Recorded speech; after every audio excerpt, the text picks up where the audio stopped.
नमस्कार आप सभी को। आज का हमारा टॉपिक है एक्सेल से related conditional formatting data. Conditional formatting data क्या है और इसे किस प्रकार से एक्सेल में यूज करते हैं। मैं एक्सेल के ऊपर एक शीट पहले से एक रैंडम नंबर का शीट प्रिपेयर करके रखा हूँ और मैं बताऊंगा कि इस कंडीशनल फॉर्मेटिंग की मदद से इस डेटा के अंदर कैसे जानेंगे कि कौन सा सबसे हाईएस्ट वैल्यू डेटा है या कौन सा सबसे लोएस्ट है, कौन सा इक्वल्स टू है। इस प्रकार से हम लोग जानेंगे। सबसे पहले मैं आपको एक हिंट करना चाहता हूं कि मैंने इस प्रकार रैंडम नंबर्स कैसे यहाँ पर दिए हैं। मैं क्या करूँगा, सबसे मैं इसे यहाँ से हटा लेता हूँ और आपको दोबारा से करके दिखाता हूँ। मुझे कुछ रैंडम नंबर चाहिए 10 से लेके 90 के बीच में, तो मैं क्या करूंगा, इक्वल्स टू लगाऊंगा और यहाँ लिखूंगा RAND। रैंड लिखने के बाद यहाँ पे रैंड बिटवीन का ऑप्शन आता है, आपको ये ऑप्शन क्लिक कर लेना है। रैंड बिटवीन यानी कि रैंडमली बिटवीन, यानी इन नंबर्स के बीच के नंबर को रैंडमली फिल कर दिया जाए। तो यहाँ पे मैं लिखूंगा 10,90, यानी 10 से लेके 90 के बीच में। शिफ्ट दबा के मैं ब्रैकेट बंद करके एंटर प्रेस करूंगा, यहाँ पर 40 का डेटा आ गया। अभी मैं इसे ड्रैग कर लेता हूँ।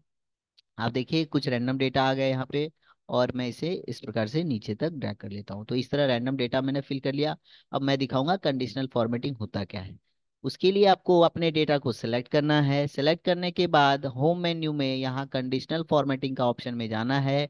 यहाँ आपको ऑप्शन मिलेगा हाईलाइट सेल रूल्स को, यानी ये जो सेल का रूल है उसमें आपको ये हाईलाइट करके दिखाएगा जो आप ढूंढोगे। अब आपको ढूंढना क्या है, सबसे पहले यहाँ एक ऑप्शन है ग्रेटर देन, यानी कि किस नंबर से बड़ा नंबर आप ढूंढ रहे हो। एग्जाम्पल के लिए मैं चाहता हूं कि 50 से ऊपर के सभी जो नंबर हैं, यानी ग्रेटर देन मतलब ऊपर वाले नंबर, 50 से ज्यादा वाले सभी नंबर हाईलाइट हो जाए। तो ग्रेटर देन पे मैं क्लिक करूंगा। यहाँ पे एक डायलॉग बॉक्स ओपन होगा, यहाँ पे आपको लिखना है, जैसे मैं 50 लिखता हूँ, 50 लिख के जैसे ही मैं एंटर प्रेस कर रहा हूँ तो यहाँ मैं क्या देखता हूँ कि जितने भी 50 से ऊपर वाले नंबर्स हैं वो रेड डेटा में फुल हो गए, क्योंकि यहाँ पे क्या कलर में लिखा हुआ है, light red fill with dark red. यानी कि ये रेड कलर जो एरिया है ये सभी कौन से हैं, 50 से ऊपर वाले, जैसे 57, 88, 89 समथिंग। ये हो गए greater than value, greater than का डेटा। अभी आपको यहाँ ओके करने के बाद इस सेल का जो फॉर्मेटिंग हमने किया इसे रिमूव करना है, क्लियर करना है, ताकि आप दूसरा कंडीशनल फॉर्मेटिंग इस पे लगा सको। उसके लिए सिंपली आपको कंडीशनल फॉर्मेटिंग में जाना है। यहाँ पर क्लियर रूल्स में जाके clear rules from selected cells पे क्लिक करना है। जो भी आप एडिटिंग करते हो, जो भी फॉर्मेटिंग लगाते हो, लगाने के बाद ये बहुत इंपॉर्टेंट है कि आप उसे क्लियर भी करो, अगर उसकी जरूरत ना लगे तो। मैं दोबारा से दूसरे फॉर्मेटिंग सेल में जाऊंगा, ये हाईएस्ट वैल्यू था तो अभी मैं लेस देन पे क्लिक करूंगा। मुझे 20 से नीचे का डाटा देखना है तो मैं यहाँ 20 प्रेस करूंगा। तो 20 से नीचे जितने भी वैल्यूज थे वो सभी यहाँ पे हाईलाइट हो गए हैं। इसी प्रकार मैं ओके करने के बाद कंडीशनल फॉर्मेटिंग में जाके क्लियर रूल्स का ऑप्शन जरूर से जरूर चुनूंगा ताकि फॉर्मेटिंग यहाँ से हट जाए। अभी मैं दूसरा फॉर्मेटिंग आपको करके दिखाता हूँ। ग्रेटर तो हो गया, लेस देन भी हो गया। यहाँ मैं आपको इक्वल्स टू करके दिखाता हूँ। इक्वल्स टू मतलब जो बराबर वाले डेटाज हैं, इक्वल्स टू में आप यहाँ पे लिखोगे 50। तो जो 50 डेटा मतलब 50 नंबर, ये जो डिजिट है 50, ये कहाँ कहाँ इस डेटा में अवेलेबल है वो यहाँ पे शो हो रहा है। इक्वल्स टू मतलब बराबर वाले नंबर। यहाँ से मैं क्लियर रूल कर लेता हूँ।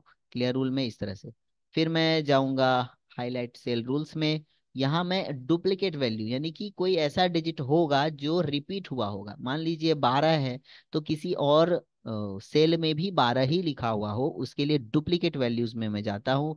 डुप्लीकेट वैल्यूज पे जाकर यहाँ पे दो ऑप्शन खुलेगा। डुप्लीकेट्स ये जो हाईलाइट हो गया है, 13 13 दो बार है, 42 भी दो बार होगा इसीलिए ये हाईलाइट हो गया है, 10 भी दो बार होगा इसलिए हाईलाइट हो गया है। अभी ये यहाँ पे जाके यूनिक नंबर में जो बहुत ज्यादा हाईलाइट नहीं हुए हैं, तो ये जो हाईलाइट डुप्लीकेट नहीं है वो सभी डेटा है। जो यूनिक में आएगा वो डेटा रहेगा जो रिपीट नहीं हुआ है, यानी कि 51, 74, 78 ये सब रिपीट डेटा नहीं है। जबकि मैं डुप्लीकेट में अगर जाता हूं तो ये सभी रिपीट डेटा को हाईलाइट करता है। है। तो दोनों में क्या अंतर है? डुप्लीकेट में वो डेटा हाईलाइट होगा जो रिपीट हुआ है, और यूनिक में वो डेटा हाईलाइट होगा जो रिपीट नहीं हुआ है। इसे ओके करके मैं यहाँ से क्लियर रूल्स कर देता हूँ।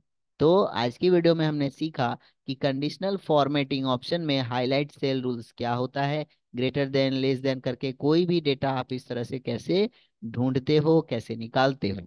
तो अगले क्लास में हम लोग कंडीशनल फॉर्मेटिंग में से और भी ऑप्शंस को जानेंगे और भी ऑप्शंस को पहचानेंगे। तो ये एक्सेल के बेसिक नॉलेज के अंतर्गत आने वाले कंडीशनल फॉर्मेटिंग को हमने जाना। अगले क्लास में इससे आगे हम लोग सीखेंगे। आज के लिए इतना ही रखते हैं। Thank you.